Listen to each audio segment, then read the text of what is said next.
बता रहे हैं कि कैसे आप यानी हॉस्पिटल्स है ना, प्राइवेट हॉस्पिटल, डेजिग्नेटेड और नॉन डेजिग्नेटेड हॉस्पिटल, कैसे आपको कोई पेशेंट आएगा तो फिर कैसे आपको उसको रजिस्टर करना है ना, पोर्टल के ऊपर।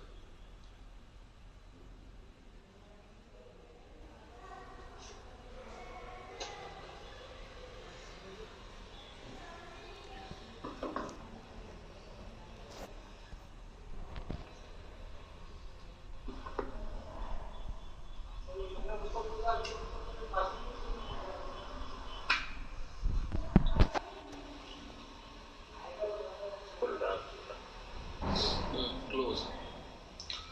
तो देख ये क्या हुआ, इस यमराज का टाइप बन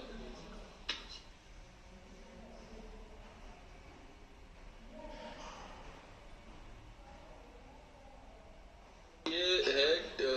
इसके अंदर हमने एक अलग से टैब ऐड कर दिया है पीएम राहत का। आप देख सकते हो सामने जो टीएमएस नॉर्मल रहता है, क्लिक करो घुमेलो उसके ऊपर। अब ये पीएम राहत के इसके आप क्लिक करोगे तो फिर आप अंदर लैंड करोगे। इसमें हमने दो चीजें दी हुई हैं, या तो आप आभा आईडी से पेशेंट को सर्च कर सकते हो या पीएमजेवाई से। पहले इधर से स्कीम चूज कर लो, आप पीएम राहत स्कीम चूज कर लो, फिर आप उसकी अगर पीएमजेवाई आईडी रहेगी तो वो डाल सकते हो, तो वो ऑटोमेटिकली सर्च करके देगा पेशेंट। और अगर नहीं तो उसको मैनुअली भी कर सकते हो, जो बाजू से आप क्लिक करोगे तो फिर बाजू से आप क्लिक करने के बाद ये सामने दिखाई देगा। सबसे इम्पोर्टेंट मोस्ट ये है कि पेशेंट कॉन्शियस है, अनकॉन्शियस है, आइडेंटिफाइड है और अनआइडेंटिफाइड है, उसके ऊपर आपको येस नो क्लिक करना है। नेक्स्ट उसमें ये कि पेशेंट की कंडीशन क्या है, जिसके अंदर भी रेड एस्ट्रिक्स लगे हुए हैं वो मैंडेटरी है, आपको मालूम ही है। एक ऊपर करना, अब ये इसमें सबसे इधर और ऊपर करना। ये देखिए जो पहला टैब है वो बहुत इंपॉर्टेंट है कि डायरेक्ट या रेफरल। अब ये दोनों कंडीशन के लोग आपके पास आएंगे। पेशेंट अगर आपके पास डायरेक्ट खुद ही एक्सीडेंट हुआ, रिलेटिव या पुलिस या एम्बुलेंस आपके पास लेकर आ गए तो आपको सिलेक्ट करना है डायरेक्ट। पेशेंट आपके पास डायरेक्ट आया तो आपको सिलेक्ट करना है डायरेक्ट। लेकिन बहुत सारे समय ऐसी परिस्थितियों होंगी कि जो आपसे नीचे वाली हॉस्पिटल है वो आपको ये पेशेंट को रेफर करेंगे तो आपको चूज करना है रेफरल के अंदर जो टीएमएस आईडी उसकी पहले से जनरेट हो चुकी है वही यूज करते हुए चलना है। अब डायरेक्ट पेशेंट को कैसे करना है, आपको डायरेक्ट करना है। दूसरा इंपॉर्टेंट पार्ट ये है कि लाइफ थ्रेटनिंग है या नॉन लाइफ थ्रेटनिंग है। अब बहुत सारे हॉस्पिटल का यहाँ पर क्वेश्चन होगा कि sir life threatening non life threatening कौन बताएगा हमको। तो ये चीज हमने जो अस्पताल जो ट्रीटिंग डॉक्टर है, जो कंसल्टेंट है, उसके विवेक के ऊपर छोड़ी है, क्योंकि वही बेस्ट जज कर सकता है कि जो कंडीशन है वो लाइफ थ्रेटनिंग है या थ्रेटनिंग है। पॉइंट सिर्फ इतना है, गुमेन लाइफ थ्रेटनिंग सिलेक्ट करो। लाइफ थ्रेटनिंग अगर आप सिलेक्ट करोगे तो यहाँ पर आपको एक जो आपका ये होगा सीएमओ होंगे या जो भी जो सुपरिटेंडेंट है वहां से एक सर्टिफिकेट साइन करके इस पे अपलोड करना पड़ेगा that this patient from there that this is having this type of RTA and neurological or this deficient and this condition is life threatening for this patient। ऐसा करके आपको एक फॉर्मेट इसके ऊपर साइन करके अपलोड करना पड़ेगा। ये लाइफ थ्रेटनिंग के ऊपर है, ठीक है। फिर अगर नॉन लाइफ थ्रेटनिंग करो, हाँ नॉन लाइफ थ्रेटनिंग करोगे आप तो कोई दिक्कत नहीं है, नॉन लाइफ थ्रेटनिंग के अंदर आप आगे चलते रहेंगे, ठीक है। अब अगर आपके पास टाइम है तो आप ये डाल सकते हो आधार कार्ड, इससे बहुत ज्यादा मदद होगी पुलिस को भी और टीएमएस हम लोगों को भी, एसएचओ को भी, क्योंकि इससे हम पेशेंट की सारी जानकारी निकाल सकते हैं। आधार आप कर दो तो बहुत अच्छी बात है, नहीं करो तो इम्पोर्टेंट नहीं है। नाम लिखना इम्पोर्टेंट है। एज इम्पोर्टेंट टैब है, गुमेन एज क्लिक करो, एज नीचे। अब एज में आपको ये ध्यान रखना है कि किसी भी उसमें इस प्रकार से एज नहीं डालना है आपको, जैसे 0 एज डाल दी है ना, या फिर मतलब रिलेवेंट रखना है। मोस्टली अप्रोक्स कर सकते हो आप, प्लस माइनस 2 से 5 साल ऊपर नीचे कर दो, कोई दिक्कत नहीं है ना। अप्रोक्स रखना है उसको। फिर बाजू में आप देखेंगे कैप्चर फोटो, तो आपको ये मोबाइल से या टैब से आप जिससे भी भर रहे हो उस पर क्लिक करके जो पेशेंट की एक्चुअल उस समय की फोटो है वही कैप्चर करना है, ठीक है। उसके बाद ये फादर नेम, स्पाउस नेम, नीचे चलो गोमेंद्र। हाँ ये इम्पोर्टेंट है, आइडेंटिटी मार्क डालना बहुत जरूरी है। इससे पेशेंट का हम मतलब पुलिस कंफर्म कर सकती है कि विक्टिम यही है। कोई ना कोई बॉडी के ऊपर आइडेंटिटी मार्क देखना है और वो डालना है।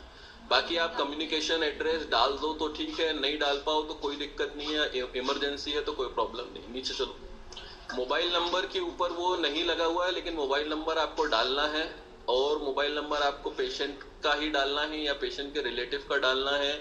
आयुष्मान मित्र इस चीज का ध्यान रखें, जल्दीबाजी में अपना खुद का मोबाइल नंबर ना डालें, नहीं तो वो क्लेम में भी दिक्कत होगी और आगे पुलिस को भी दिक्कत होगी। ठीक है, नेक्स्ट नीचे। अब ये वाला जो कॉलम है ये सबसे इम्पोर्टेंट है। एक्सीडेंट डिटेल्स आपको बिल्कुल पूछ के, रिलेटिव से, पेशेंट से पूछ के बिल्कुल सही डालना है, जिसमें से सबसे इम्पोर्टेंट चीज है लोकेशन आईडी जो आप देख रहे हो, sorry location of accident spot आप देख रहे हो, वो डालना सबसे ज्यादा जरूरी है। अगर आपने वो नहीं डाला या वो आपने ध्यान से नहीं डाला, ध्यान से मेरा मतलब ये है कि एक्सीडेंट हुआ और आपने डाल दिया भोपाल, तो अब भोपाल बहुत बड़ा है, पुलिस नहीं ढूंढ सकती भोपाल के अंदर पेशेंट कहाँ है, और अगर पुलिस नहीं ढूंढ पाई पेशेंट कहाँ है तो पुलिस उसको वेरीफाई नहीं करेगी तो पेशेंट डिस्चार्ज हो जाएगा। पेशेंट के लिए बुरा है, आपके लिए बुरा है, और हम भी परेशान हो। इस चीज को आपको बहुत सोच के डालना है, कि पूछ के डालना है कि कौन से जगह पर हुआ है, हो सके तो एक लैंडमार्क पूछ के उसको डाल दे ताकि पुलिस इजीली उसको ढूंढ पाए। तारीख बहुत इंपॉर्टेंटली चूज करना है आपको, तारीख गलत नहीं होना चाहिए। ये अगर पेशेंट रात में आए तो ध्यान रखना है कि जब 12 बजे के बाद कौन सी तारीख है, पहले कौन सी तारीख है, ये चीज को ध्यान रखना है और डालना है। अगर बता दे कितनी देर पहले एक्सीडेंट हुआ है तो वो डालना है आपको, उसका भी ध्यान रखना है, आवर मिनट को सही सिलेक्ट करना है। ठीक है, और ये भी बहुत इंपॉर्टेंट है कि पेशेंट कौन किसके द्वारा लाया है, ये आप समझते हैं, आप हॉस्पिटल चलाते हैं, मेडिको लीगल कंडीशन है ये जानकारी होना बहुत जरूरी है कि किसके साथ पेशेंट आया था। ठीक है, नीचे ये है कि जो एक मिनट ऊपर जो डिटेल ऑफ इंजुरी है आपको अपना, तो जो आप एमएलसी करते हो वो करना है। इसमें भी वो अपनी जो डिटेल ऑफ इंजुरी है, मतलब लेसरेटेड है ना, कि फ्रैक्चर है, ये इस तरीके से एक शॉर्ट उसमें आपको डालना है। इसमें से फिर नेक्स्ट उसमें जो एक्सीडेंट की सीवियरिटी है, ये भी बहुत क्लिक करना उसको, ड्रॉप डाउन को, एक्सीडेंट सीवियरिटी लास्ट वाला, हाँ ये चीज को भी बहुत इंपॉर्टेंट है, इसलिए इसके अंदर इतने क्लासिफिकेशन दिए हुए हैं कि कितना ग्रीवियस है, माइनर इंजरी, ये चीज को सिलेक्ट करना बहुत ज्यादा जरूरी है ना। और ये इस चीज का ध्यान रखें कि ऊपर आपने सिलेक्ट कर दिया लाइफ थ्रेटनिंग और यहाँ पर आप कर रहे हो माइनर, तो ये करोगे आप तो फिर क्लेम बाद में रिजेक्ट होंगे और बहुत प्रॉब्लम होगी। आप जो भी सेलेक्ट कर रहे हैं आपको जस्टिफाई करना होगा कि विद एविडेंस या इन्वेस्टिगेशंस एक्सरे जो भी मिलेंगे आपको सपोर्टिव एविडेंस देना होगा आपको। जो भी आप जैसे लाइफ थ्रेटनिंग कर रहे हैं या ग्रीवियस इंजरी कर रहे हैं, मेजर इंजरी कर रहे हैं, तो आपको इन्वेस्टिगेशंस और डॉक्यूमेंट के बेसिस पे जस्टिफाई करना होगा। अब ये नेक्स्ट वाले में जो व्हीकल डिटेल है ये इंपॉर्टेंट है, तुम्हें नहीं इसको ड्रॉप डाउन को सिलेक्ट करो, नंबर ऑफ व्हीकल, ये बहुत इंपॉर्टेंट पार्ट है। ये भी इसमें रेड में नहीं है, पर ये आपको जस्टिफाई करना है कि कितनी गाड़ियां उसमें थी, है ना, वो खुद ही गिर गया या दो लोग आपस में भिड़ गई गाड़ी, या फिर जैसे जैसे ये कोहरे के टाइम पर होता है 4-5 गाड़ियां एक साथ भिड़ गई, तो ये सिलेक्ट करना बहुत ज्यादा जरूरी है। ठीक है, नेक्स्ट व्हीकल टाइप